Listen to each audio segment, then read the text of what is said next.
Hang in there, baby, okay? Huwag may iwan si Mommy, please.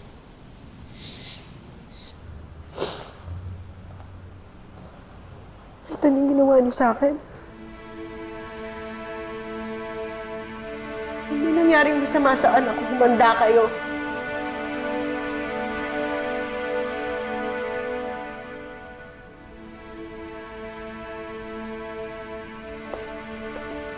Doc, how's my baby? Kamusta po yung baby? Hindi nag-survive ang baby mo. Wala na siya. I'm really sorry, Chloe. No. Nanay ko may gana.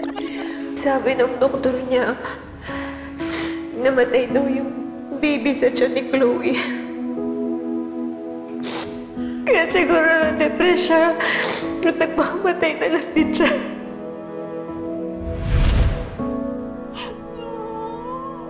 Hindi totoo yan. Hindi pwede mangyari to, Doc! No! Hindi pwede mawala yung baby ko! Doc, wala naman kayong pwedeng gawin. Doc, please do something. Please save my baby. Ano bang klaseng hospital to? Napaka-incompetent yun naman! Chloe. Bakit hinayaan yung mamatay yung baby ko? Bakit nag-give up na lang kayo bigla? Bakit? Doc, sige, kami na po bahala. Excuse me. Chloe, bakit mo naman sinisisi sa iba yung nangyayari?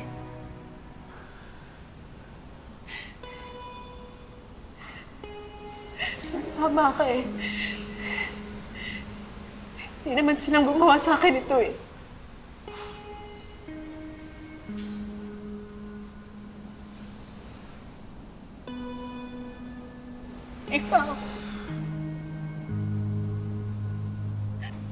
Ikaw ang gumawa sa akin ito!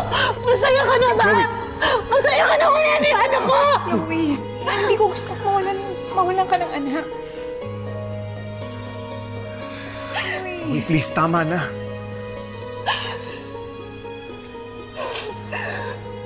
Alam ko kung gaano kasakit mawalan ng anak.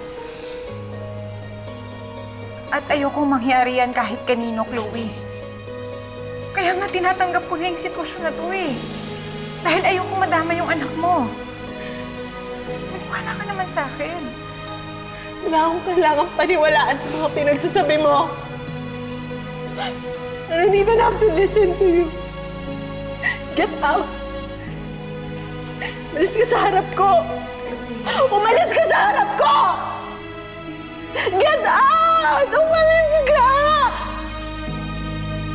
Umalis ka sa harap ko!